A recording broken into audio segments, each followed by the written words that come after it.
Hey guys, SuperHorrorBro Mike here, and in today's video, we take a look at the story of Happy's Humble Burger Farm, with an in-depth look at its world, lore, characters, and of course, the ending explained.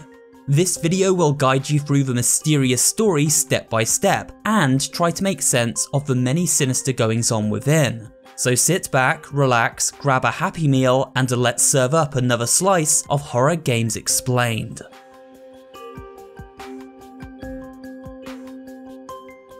We open on an unnerving sight indeed. Two scientists working for a company they refer to as OBSCURA install a mind control chip to the brain of our character, a device capable of fabricating reality. These workers seem disgruntled, and one muses that OBSCURA plans to eventually install chips in the minds of their own employees. It seems whoever this OBSCURA company is, they're up to no good, and looking to fabricate the reality of everyone, even their own employees. We don't get long to eavesdrop though, drifting off into a state of sedation and engulfed by darkness. Upon waking up, our protagonist, test subject E42, finds himself in a very ordinary life, living in a cheap apartment in the downtown district of a city called New Elysian. It's E42's first day on his new job as a worker at local fast food establishment Happy's Humble Burger Farm. A rather unfriendly voice contacts him through a communicator, playing the role of store manager and giving E42 a guided tour of both the city and his day-to-day duties on the job. Hey kid, good news, you're hired! And I'm your boss. The company had this communicator dropped off. All worker farm employees get one. It allows me to check in on you at any time. From here we partake in a rather monotonous and mundane existence, working a shift at Happy's Humble Burger Farm and then clocking out, only to return home and go to sleep so the process can begin anew the next morning.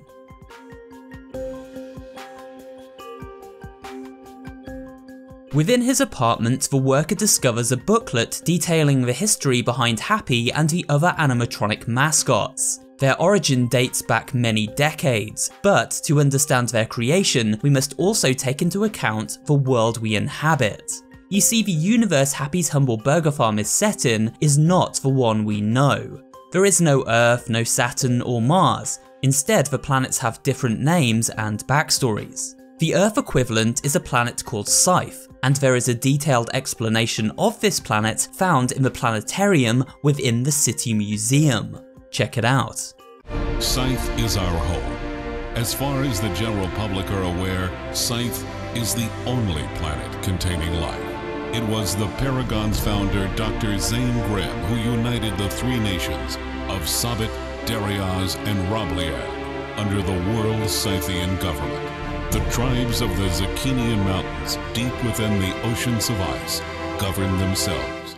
Before the nations of Scythe united to form one singular government, a great war took place on the planet. This brought great hardship and misery to the people of Scythe, and so, in the wake of the conflict, the government encouraged creators to do what they do best, creating entertainment such as cartoons to help raise morale as Scythe rebuilt. One of the most prominent cartoonists was a man named Tex Vanaver, himself a veteran of the Great War. Tex created a cartoon that captivated audiences worldwide and quickly rose to success. This cartoon was titled Farmyard Festivities and featured characters taken from the doodles in Tex's school notebooks called the Barnyard Buds. These consisted of Happy the Cow, Petey the Portly Pig, Charlie the Chicken, and Sammy the Surly Salmon. In addition, there were two cousins known as the Farmer and the Fisherman, who took on antagonist roles, chasing down the Barnyard Buds in each episode. While Farmyard Festivities was a family-friendly show with wide appeal, things changed when Tex's son Chuck took over the franchise from his father. In the final episode of the original cartoon, Chuck requested that his father have Happy and Co. finally caught and butchered by the farmer, a move that shocked audiences. From here, Chuck took things in a more anarchic direction. 20 years later, he created nightmarish versions of the characters for a new show aimed at an angsty and rebellious teenage audience. It was called Happy the Humble Heifer and opened to wide critical reception. Unfortunately, before the first season had ended, a fire broke out in the animation studio and destroyed almost everything, forcing Chuck to make a move back to more family-friendly material in order to recoup his financial loss.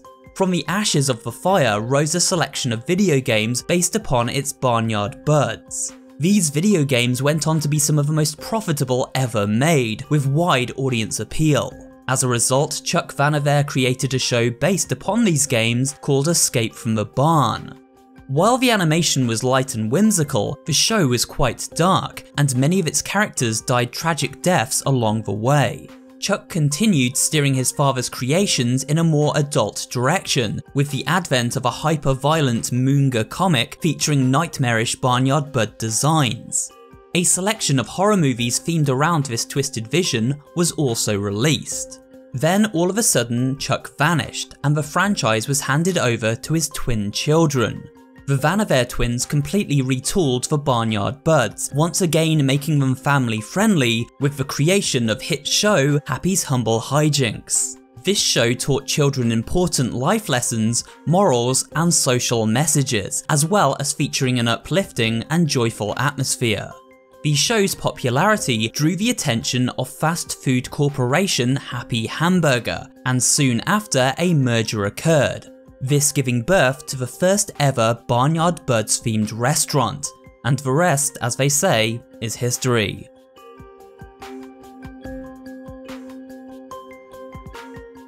Life in New Elysian City doesn't feel quite right. The streets of the city give off a weird vibe. Everybody looks the same, and interaction is almost non-existent. The next door neighbour Toe is our only friend, yet seems completely zoned out and unable to properly communicate.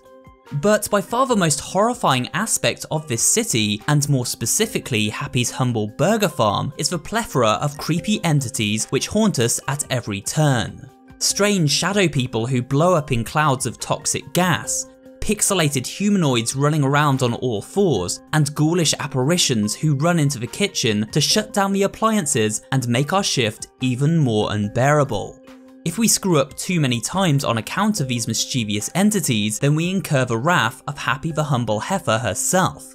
But this isn't some kind of friendly cartoon animatronic, rather a demonic version of Happy who spews up toxic waste, contorts her body into hideous shapes, and literally consumes her victims through the hole in her unzipped stomach.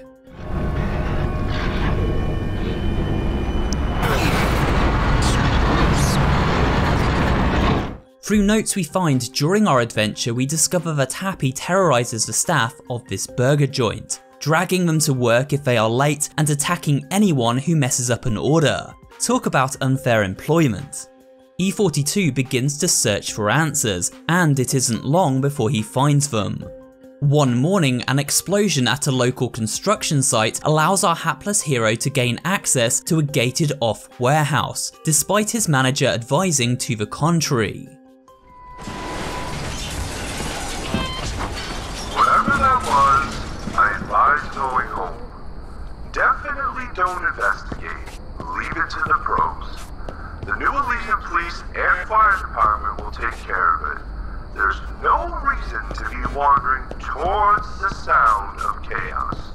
Inside this facility resides a monstrous version of Petey the Pig, as well as some explosive AI bots to boot. E42 must battle this beast while sidestepping these dangerous explosive robots, feeding Petey an overdose of Happy Burgers until the greedy predator quite literally bursts at the seams.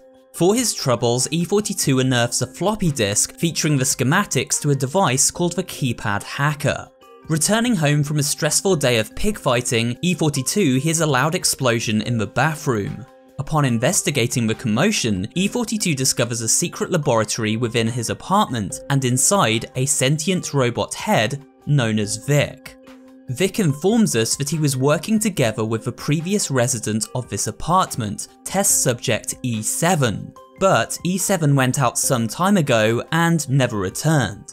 Vic also explains how E42 ended up here to begin with. This world is an illusion, a virtual simulation created by tech company OBSCURA, where E42 is now being used as their latest test subject. E7 was a human like you. A friend. He woke me up, now I'm going to wake you up. All of this is fake, and E7 made recipes to try to break out. Throughout our adventure, we discover more and more about the mysterious E7 and his personal journey into the heart of darkness after finding a new companion in Vic and attempting to escape the simulation. Here are some choice snippets from his audio logs. I'm E7, the one they used to keep in the Burger Barn simulation. The robot customers have become much more advanced since I left Barn and got thrown into the diner. I managed to capture one of them, power it down and remove his head before tossing all his limbs in that spooky parking garage. I've been hacking into the head back at my motel, off shift. And believe it or not, he came to life. This virtual intelligent cybernetic isn't just someone to talk to, though. He's gonna be my ticket out of here. We've started to work on these recipes. Keycard hackers, bombs, and the most important of all, the helmet. When the helmet is finished, it'll fry that lousy chip they implanted in my skull. Then I can finally get out of this place, once and for all.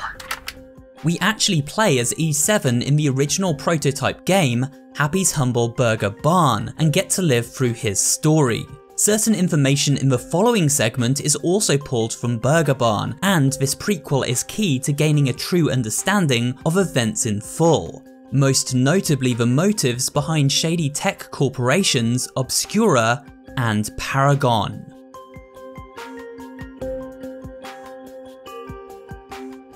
After meeting up with Vic, the talking AI head, E42's investigation into the world around him begins, and with it, some shocking revelations are made.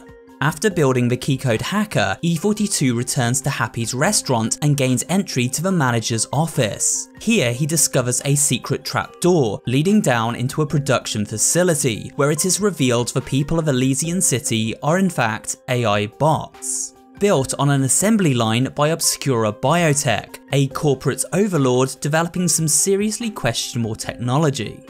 The more E42 pokes around the town, the more evidence of OBSCURA and their partner company Paragon he uncovers. Notes written by previous test subjects expose a sinister truth. Paragon is a genetic technology company that had conducted vast research into the human mind and how to condition it into following certain rules while under a state of advanced drug-induced hypnosis. This corporation was headed up by founder Dr. Zane Grimm, a man who began his crusade into mind control with relatively good intentions. After the Scythe War, Dr. Grimm searched for a way to prevent further conflicts and violence from erupting. His theory was that if a person was removed from their violent thoughts, then no violence would occur. So Grimm began working on a human experiment titled the Cheese Maze Initiative. To put it simply, this initiative was designed to influence a person's mind with audio and visual cues. So for example, when a certain piece of music or TV show is played that a test subject has been conditioned to respond to, then they would fall into a state of hypnosis and become compliant to their handler. As Dr. Grimm put it himself, it was a way of herding the sheep. Grimm created many different types of simulation, including the wage slave, which is the experiment our protagonist E42 finds themselves trapped within. It is described as follows. Location: Happy's Humble Burger Barn. Premise: low-wage fast food worker, living paycheck to paycheck. Methods: audio and visual brain entertainment, trauma-based climax, light drugging. Enter OBSCURA Biotech, another big corporation who also wished to gain control over humanity in the wake of the war. OBSCURA was not only known for their advanced tech research, but also for their vast media reach through various broadcast services such as TV programming and radio. While exploring the local radio station, E42 discovers audio logs left behind by DJ Maverick Cooper. Cooper signed up for the Lucidus Initiative, the evolution of the Cheese Maze Initiative born from the partnership between Paragon and OBSCURA Biotech. In return, he was promised all-access interviews. The interviews conducted by Maverick Cooper with high-ranking members of OBSCURA reveal the company's diabolical master plan. Seems OBSCURA's slogan is pretty accurate. In what ways does your programming go about this reality fabrication? Essentially, one of our primary goals is social control. Ideally, our programs will contextualize history. Imagine for 1 second how smart everyone would be if there was only one truth. We've also used this to fortify elections, to normalize behavior, to shift cultural norms. We want to control every aspect of reality because we know we can make it better. But despite being given all access, Maverick had in return forfeit his human rights to OBSCURA, slowly forgetting who he was while trapped inside the simulation and forced to broadcast mind-controlling audio to the masses. I hereby forgo my human rights to OBSCURA Biotech for the period of 1 year. OBSCURA aren't all that bad, you know? Sure, they may have extended my contract numerous times, keeping me here for what has to be several years at this point. But at least they've been lining up great interviews for me at New Religion Talk Radio. Maverick, Camp Cooper signing out. Since joining forces with OBSCURA and other prominent members of the Synthian government under the Lucidus Initiative, Dr. Grimm's plans changed. The goal was no longer just about finding a way to stop violence, but finding a way to control all of humankind, to manipulate the masses via Dr. Grimm's research with the help of OBSCURA's technology and hold influence over everything. To keep out of the public eye and conduct their mind control experiments in peace, OBSCURA and Paragon set up their base of operations on a volcanic island known as Django. Here they used the volcano itself as a natural power source and built their labs and simulation centers around its base. They built a vacation resort called King's Comfort to draw people in from the mainland, offering a luxury holiday in return for their cooperation. Little did residents of this resort realize they would end up as mindless drones. This, however, did lead to some bad press, as reports of missing guests branded the island resort as cursed. This bad press led to investigations from outside sources. One such investigator was Dr. Rochelle Luna, who, after spending time within the simulation, concluded that using trauma-based triggers on test subjects was inhumane and unethical. The results are troubling, to say the least. The same trauma is present in test subjects across every simulation. We aren't producing subservient workers, we're replicating trauma. Upon extraction, I must demand Zane reconsider his Lucidus initiative. It must be shut down immediately and permanently. Grimm is a good man, but I fear he's been staring into the darkness for far too long and losing sight of why we all started this.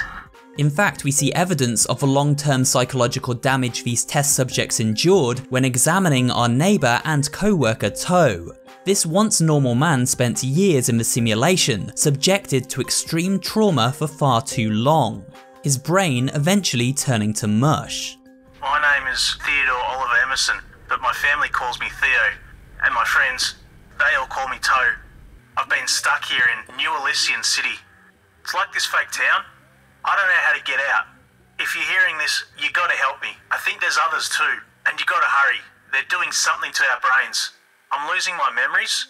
He became obsessed with his audio and visual cues, the Barnyard Buds and their associated media. OBSCURA had been using shows like Escape from the Barn and Happy Tumble Hijinks to spread subliminal mind control messages to their viewers. Many of the scientists working alongside Dr. Grimm felt uncomfortable after witnessing how far he began taking these experiments in the wake of his partnership with OBSCURA Biotech. Eventually, this led to one scientist rebelling and blowing the whistle on both of these companies. I've shipped this video and massive data packages to every media outlet I could find, from the Sabbath Broadcasting Company to Maverick Cooper. And I will expose the vile underbelly of Paragon. Dr. Grimm was once a good man, but he has lost his mind.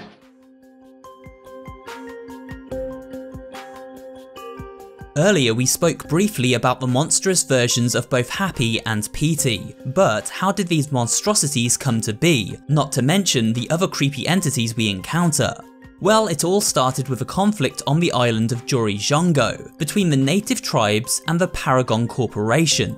These tribes pushed back against Paragon after the company began dumping toxic waste into their fishing waters. Another tribe rebelled, accusing Paragon of illegally using the sacred seeds they had farmed for centuries. It is likely these sacred seeds were used to concoct the hallucinogenics used to drug test subjects.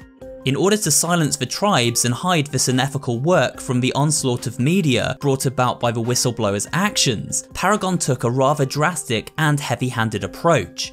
Under orders from CEO Dr. Zane Grimm himself, a nuclear bomb was dropped on the side of the island these native tribes inhabited, wiping them from the face of the planet. But from this explosion came a new form of terror. Organisms living deep within the core of Scythe were awakened and struck back at Paragon and Obscura with a vengeful wrath. The first encounter with Acid Joy happened shortly after the nuclear strike under Ajonga. For months beforehand, there were rumours. People said they heard noises from the dark and the staff would go missing. They didn't emerge from the shadows until the bombing. Something primordial from the deep within the core of the Scythe was knocked loose when we started our sick experiments here. These organisms managed to attach themselves to various animatronic mascots around the Paragon facility. However, the organisms didn't choose to inhabit the friendly cartoon-like mascots, but rather the creepier versions Chuck Vanaver had created during his era running the Barnyard Buds franchise. They took on these more nightmarish forms knowing they would better strike fear into their prey. These organisms labelled as assets by Paragon were highly intelligent and knew how to best exploit the weaknesses of their prey. Asset Joy was the most powerful and the only organism the scientists were unable to successfully contain. She attached herself to Happy the humble heifer and began to terrorise the facility, its staff, and test subjects in equal measure. Angered by the explosion on their island, these assets harnessed the various Barnyard Bud mascots and began to eradicate all human life. These organisms, or assets, also attached to the AI units and human test subjects, giving birth to the many weird apparitions we see stalking the streets. Despite this, and much to the dismay of Obscura researchers, Dr. Grimm marvelled at the discovery of these assets and put in place plans to contain and study them. For some reason, Grimm thinks we need to keep these things alive? To study them? The death count spiraled out of control as these experiments went on. Eventually it became apparent the assets could no longer be contained, and in one final bid to keep them away from the rest of the world, Dr. Grimm sealed off the lower levels of the facility with a bomb to keep the press out and these things in. But the blast only made them angrier still. As E42 journeys through the abandoned lower levels of the facility, he comes face to face with each of these assets. Eventually, after braving these terrors, E42 locates schematics for a device Vic refers to as the Zappy Helmet. This device allows for the user to remove the inhibitor chip installed in their brain, and by doing so, restores their old memories and allows them to think freely once more. So, disk drive in hand, E42 collects up the required parts to build said helmet, and embarks on one final mission to escape the simulation.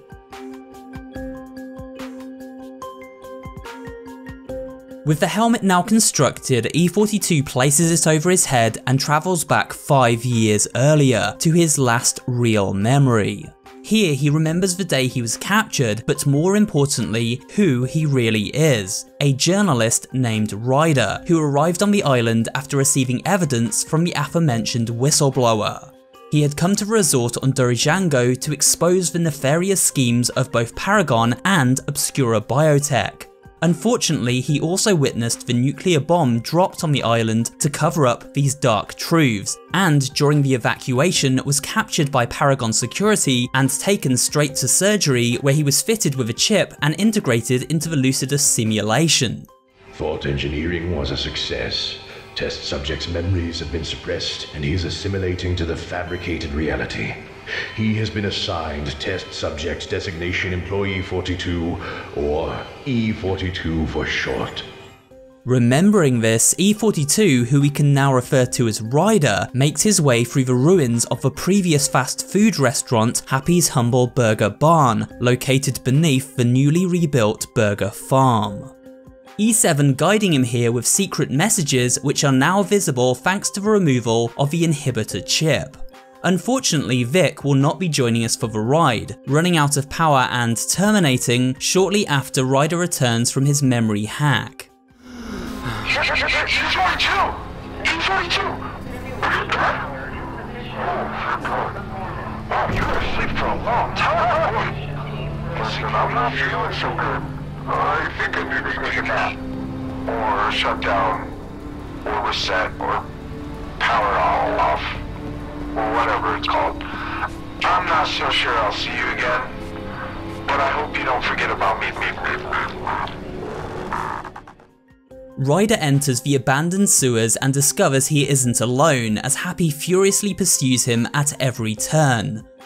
Upon exiting the sewer system, Ryder discovers yet another past simulation, this one set during the early days of Obscura's research many decades ago. It has the feel of a classic diner from that era, and used far more basic and less lifelike AI units. However, this simulation is unstable, frequently glitching out and eventually revealing the reality that Ryder is exposed to the rising magma of the volcano at the very heart of the island. The entire island is about to blow. Ryder escapes this heated situation and returns to the simulation once more, where he comes face to face with one final asset, this time taking on the form of the farmer. Curiously, when studying the farmer, we realise he may be linked to a local killer known as the Butcher of Northbury Grove. Once again, this character appeared in a previous game by Scythe development team, and is also referenced in both Happy's Humble games. In fact, Paragon in particular took great interest in this killer's backstory. 4 teenagers fell victim to the Butcher's blade, and sure enough we see the 4 cartoon mascots, Happy, Peter, Charlie and Sammy, tied up in this cornfield. Perhaps this is symbolic as representation for the original victims. This theory requires further examination, but it's an interesting note and something that seems to make sense. The Butcher may be another dark entity born from the island, and is now infused with the farmer animatronic. Ryder manages to escape the farmer and makes a break for the exit hidden behind this telephone box, once again using E7's guidance to do so. After taking this exit, Ryder discovers he has escaped the simulation and is now inside the OBSCURA biotech lab. The staff have been massacred by Happy, and we even witness their final screams through the other side of this door.